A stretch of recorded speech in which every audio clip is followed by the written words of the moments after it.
puso'y punong-puno ng kasinungalingan. Mapang-api, mapagmataas, gamit ang lahat ng pandaraya. Sinamantala ang kahinaan ng mga sala sa kaunawaan.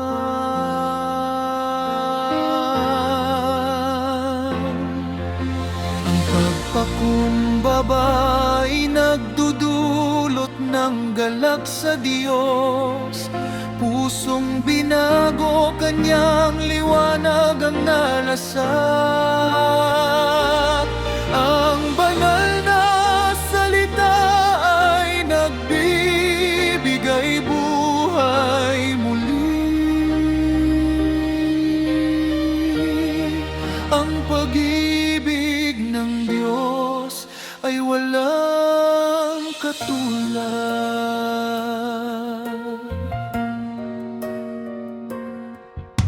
Mula sa kadiliman hanggang sa liwanag ng umaga, ang kanyang awa ay dumurog sa pusong pinatigas ng kasalanan. Nakabukas ang kanyang mga kamay, tinatawag tayong magbalik loob.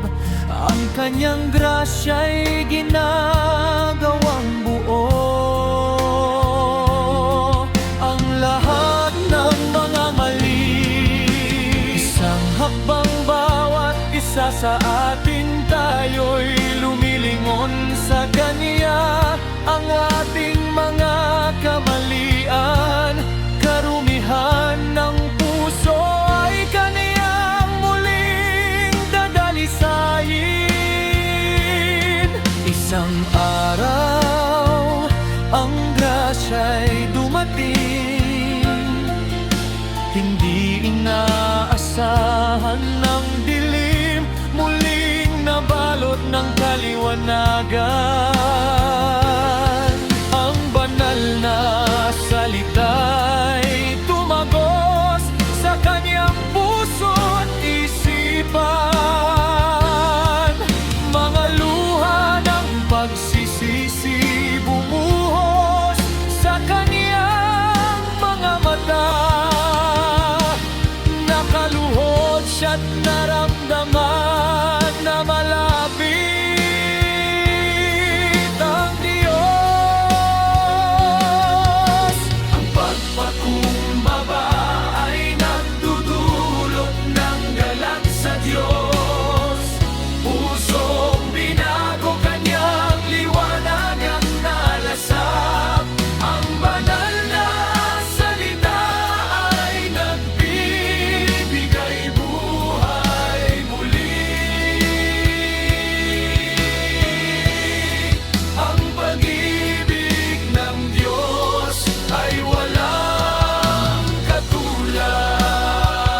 Ngayon'y dalisay na ang kanyang puso't puno ng pag-ibig. Mabait sa lahat, hindi na iniisip ang paghihiganti. Ang pagpakumbaba'y naging daan patungong langit. Sa dakilang Diyos nalalasap galak ng buhay sa bawat araw.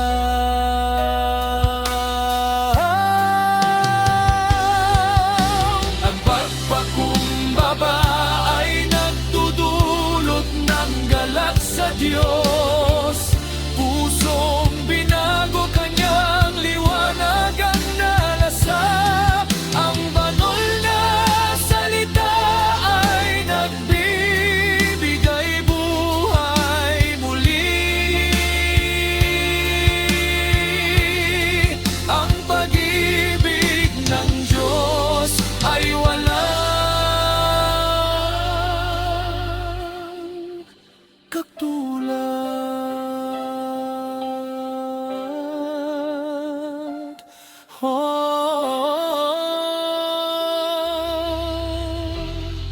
Ang pag-ibig ng Diyos ay walang katulad.